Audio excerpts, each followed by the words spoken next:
Okay.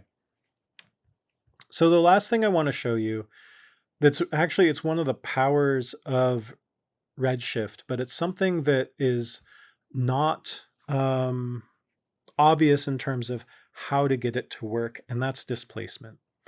So let's go ahead and we're going to create a sphere. Beep, beep, beep, beep, beep. And we're going to leave it absolutely massive so it's easy to see. And I'm going to leave it intersecting the objects. It doesn't really matter for what we're working on. So we're going to have a sphere. And there's a couple things we need to do to get set up. First, if you're doing displacement, the idea is that you're using a material to actually move the polygons on the surface of an object. And the higher resolution your base object is in terms of number of polygons or segments, the more effective that manipulation is going to be. I'm going to temporarily hide our tree from view so that we can actually see that whole sphere for a bit. So one of the things that we want to do is we want this to be like 80 segments, right? We want this to be a pretty dense mesh. The other thing is we really want this to be uniform, and we don't want it to come to a single point at the top, which is how, right, the standard type of sphere works. So we want to change this to a hexahedron, right? That basically it's like an inflated cube, and it makes it more uniform in the way the material ends up being applied to the final object. Okay, so we've got that set. Fantastic. So now let's go ahead and create a basic standard Redshift material. And let's go ahead and apply it to our sphere. Okay, so our sphere has the standard settings. You can see slowly this is rendering all of the lights in the scene and cleaning up the noise on the surface. But so it's this gray color. Let's go ahead and open up the node editor. And you'll see, right, we've got this displacement option here on our output. And we've already looked at bump map. If I was to try and do the same thing with displacement that I did with the bump map by just saying, let's go ahead and just type in noise, max on noise, right? I can connect here, but as soon as I do that, I get this illegal displacement shader input, right? That means it's not working at all. So there's something that I need to do in between these things in order to create this displacement. And if you'll see, it actually has a little message here for us. And so if I double click that, it'll open up this feedback and it will say, must be a Redshift displacement shader. Okay, that gives us a hint. So maybe if I double click in here and type in DISP, so there's displacement and displacement bender. We're going to use displacement. And so I'm going to go ahead and drop this displacement out to here. Now, the issue is that that's great and all, but this doesn't, if I select this and go over here, you'll see that there is literally nothing I can do to apply or change this text map, which the text map is basically a texture map that's going to be applied to make this displacement happen. But when I come over here, there's no input available. One of the things that Cinema does or Redshift does in order to make this everything simpler is it hides a bunch of the potential options. And there's a couple ways to activate that. One, I can right click on here, go to add input, and I can come down here. I could just say all, but if I go down to texture, I can go down and do text map there. The other option is if I click and drag this output color, this is the thing I want to manipulate this, and I hover here over this little grayed out S and let go, it's going to pop this up, and it basically saves me one step, right? It allows me, it reduces what's available, and it says, well, you could probably put this in here.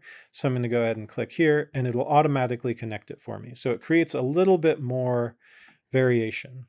Once I have all of that connected, it may take a second. And I've got it all connected. This is applied to my object, but it's still nothing is happening. In order to get displacement to show up, there's something I need to do. And the reason they don't have this turned on for everything, I think, is just to save your system from breaking down. But I need to select the sphere that I have this material applied to. And I need to right click. I need to go down to my render tags, and I need to go to RS object.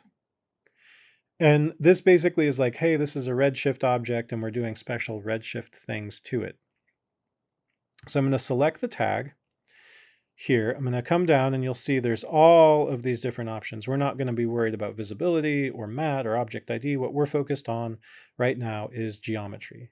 So I'm going to go to geometry. I'm going to check mark override.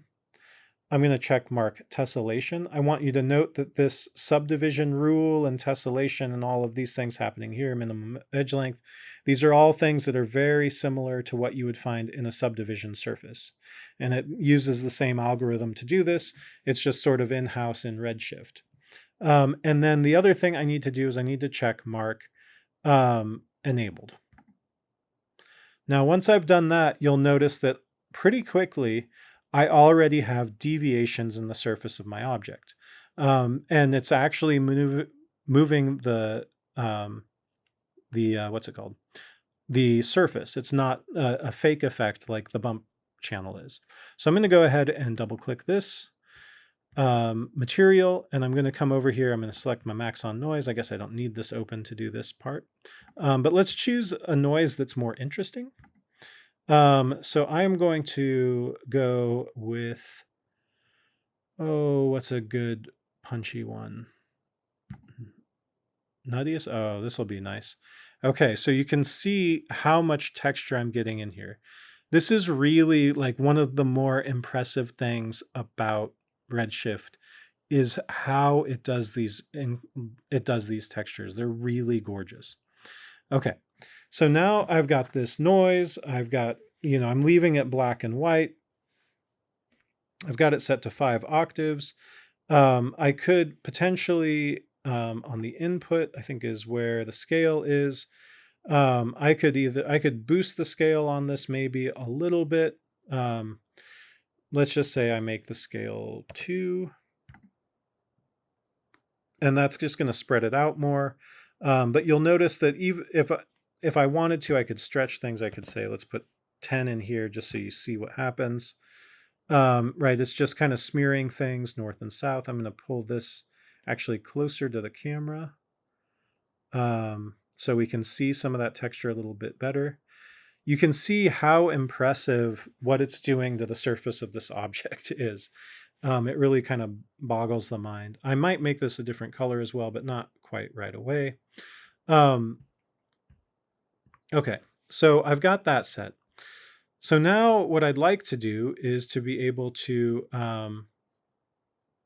go a little bit further with this.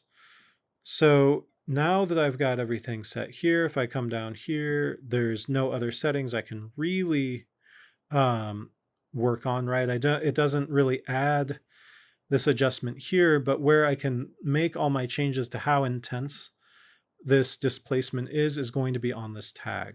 And so under the displacement tab of the tag, where it says, where we just check marked enabled, you'll notice that there's maximum displacement and there's displacement scale. We're going to focus on just adjusting displacement scale. And I'm going to go ahead and boost this up to 20, which is going to be really intense. But you can see, especially with nothing else in the scene, right, just how much depth and surface variation I can get with this displacement setting. It's really pretty amazing. And if you look at the edge, you'll see that it's not like a clean, smooth edge. It actually ripples with the noise as it meets this other surface. The shadow, although the shadow doesn't really show a whole lot right now, it's doing some pretty cool stuff. So 20 might be a little intense. I'm going to go back down to like 11. And then I'm actually going to go back to my noise here. Wherever that may be. I may actually have to come over here and select my noise and then make an adjustment. I'm just going to take this back down to 1 and just make it more even in all directions. And that should be good. Okay, so you can kind of see how this works. Now, one of the cool things about this and about this node-based system is that I can use this as an input for the color channel too, right? So if I wanted to, for this standard material, I can drop this in my color channel, right? And so now I've got that texture, but I've also got the color applied to this as well. And even in its default state of white and black, it looks pretty amazing and kind of gross. To be honest, it's really kind of nasty looking. But I can also, right, instead of just going straight there, like we did in the previous thing, we could blend colors together. Something else that's really nice about this displacement is there's a displacement blend. So if I was to create some more noise, and this time with this noise, I'm going to come over here and I am going to set this to, let's do Voronoi 3, right? Because that's like one of the cellular noise types, and it's going to be really obvious where it's impacting this. The other thing I'm going to do here is I'm just going to, I think there's a way to invert the source, but I'm not too worried about that. I'm just going to switch the colors here. So I'm going to say I want this to actually be white. And I want this one to be black. Because what I'd like is I'd like the edges to stand out. Now, since I've done that, there's some things I need to adjust on here. And fortunately, I can see a preview up here. And so I need to go to my output. And right, if I bring my high clip down, there we go. I can start to get some more of this. And if I bring the low clip up some, right, really I'm just trying to get, oh, no, I want to leave the low clip down. I want to bring this down a little bit more. And maybe I increase my contrast some. There we go. Right, so I'm going to get some really solid black areas. And you'll see there's some areas that have some haziness in them. I'm not too worried about that. But there we go. I can make that even more spread out. Okay, so I've got this. So there should be these high ridges that will appear through here. But what I need to do now is I need to create another displacement. So I'm actually going to go ahead and copy and that. I'm going to come down here. I'm going to paste it. It shouldn't have anything connected to it. If I drop this over here and do the exact same setting and say text map, it should update. I don't know why this preview has not updated and why that one's dead, but whatever. That's probably a bug.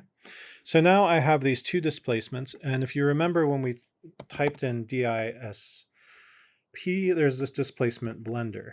So if I drop this here, we might be able to put the base on here, put the input on here, and something ain't right. Let's go ahead and delete that. Let's delete this. Let's save everything we're working on here. And I just want to make sure that this works. So I'm just going to start with a fresh one, displacement. Interesting. I'm going to make this a text map. And then we will use the blender.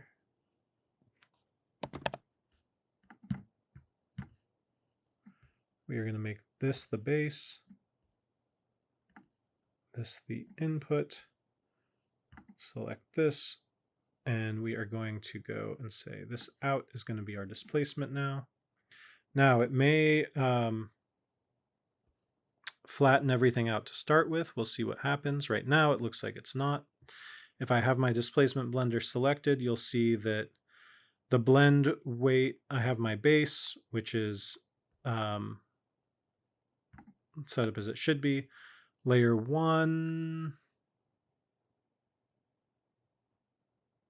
Oh, I have layer 0 here. Let's see what happens if I crank this weight up to 1.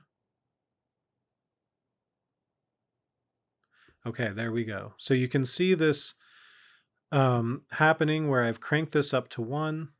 And it looks like what that's done is it's kind of, I don't know if it's overwritten it. Let me just go ahead and zoom in a little bit more. But you can see that I've got, yeah, it looks like it's flattened out the underlying material because I have it set to 1. Maybe if I drop this to 50%, they'll blend a little bit better. Yeah, so now you can see I'm getting both of those textures on there at the same time. Now it's not, it's not super obvious, like this one's there, but it's a little bit light. There may be different ways to adjust this and make things a little bit better. I don't know if additive mode would change things up a little bit, but it looks like that might. Let's see if we can get both of these in additive mode. Yeah, so it looks like now I can have 100% blend weight on that input, and I've got all that other texture in there as well. And what I've made is kind of ugly, but I wanted to show you that you can blend these two things together. And in this case, that's one of those situations where, having these two different layers allows you to, right? You could have two different types of dust and scratches. You could have something more porous like this and some other type of noise or an image or something else like that. Now, I've been using noise for all of this. There's no reason why we couldn't just use a standard texture file like an image. So the way you would do that is if we just double click and in space and we type in TEX and texture. What this does is you'll notice if I select this, it basically has a path where I can load any image in. So if I wanted Bob Ross in here, here we go. There's Bobby. And say yes. Okay. I don't know why it couldn't copy the texture, but whatever.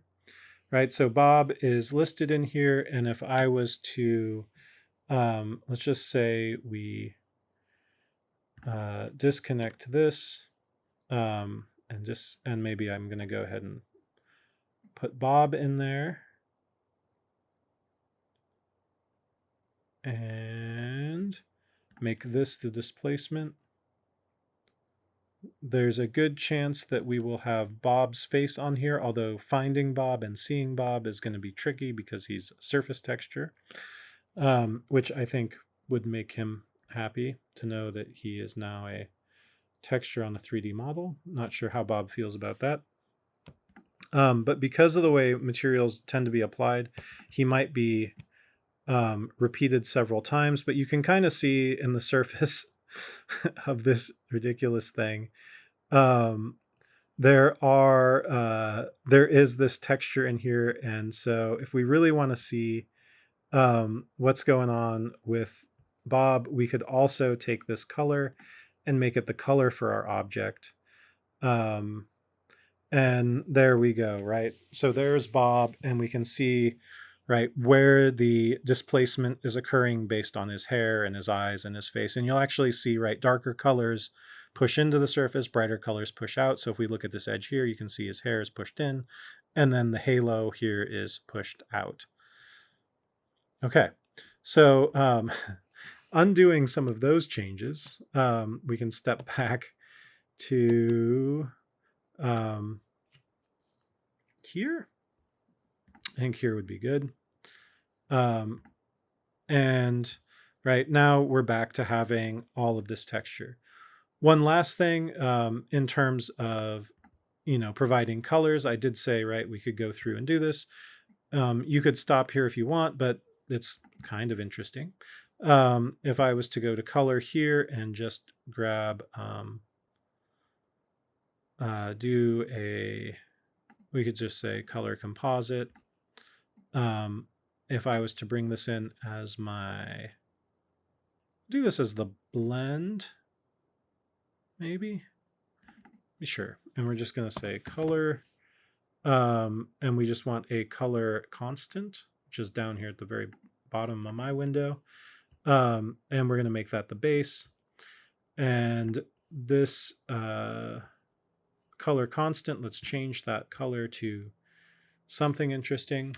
Let's say that we want I don't know, the highlights to be like a garish pink color. Um, just to make it obvious what's going on.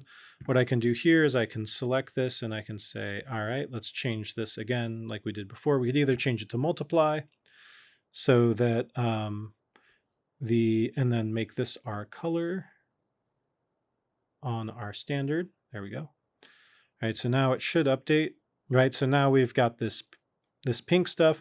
Now you could say, well, why didn't you change the color here? And that's because, right, for our depth on our displacement, it's going to be measuring a value between full brightness and no brightness. And pink is not 100% bright, so we'd lose some of the depth that we had on the surface of this object, right? So, so we've got this set. We could also always, let's see here. We could right click here. We could say add input and we could go to, where is it? Go down to base properties, emissions and color. And if we wanted, right, instead of this, you know, just being the color, we could also do emission with this. We could potentially invert this value and have red in here that emits from these cracks. There's lots of different ways we could work with this. I'm going to go ahead and drop this in emission, and it should make it a little bit more glowy. If we select this base color and we go down to emission now, it should say that's our color composite, but our weight is 0. So if I was to boost this up some,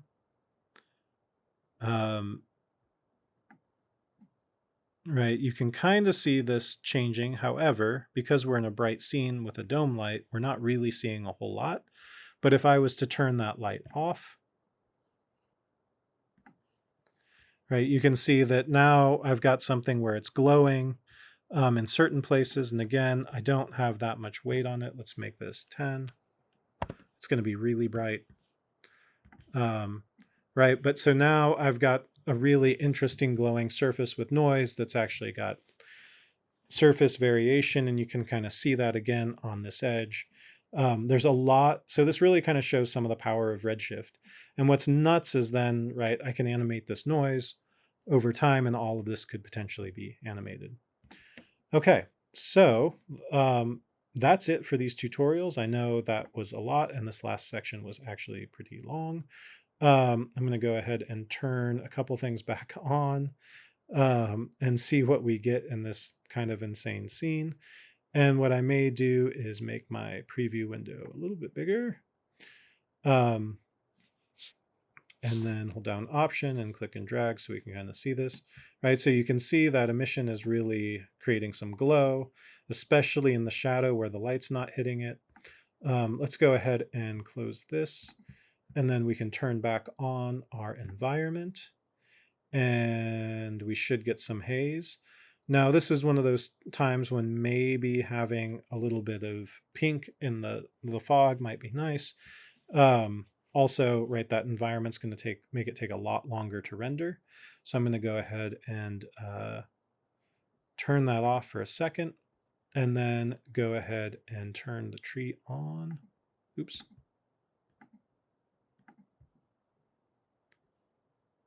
All right, so here's my glowing orb tree thing with some spheres on it. If I rotate this view a little bit up here, which is tiny, I should be able to rotate this so I can actually see that front surface a touch.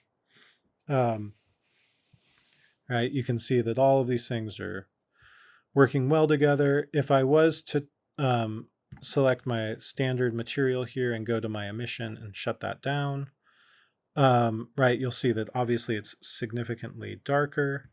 But now you can really see that texture in the light and shadow that's in our scene as it stands. Okay. So that's the tutorial. Hopefully this shows you some kind of great things that Redshift can do.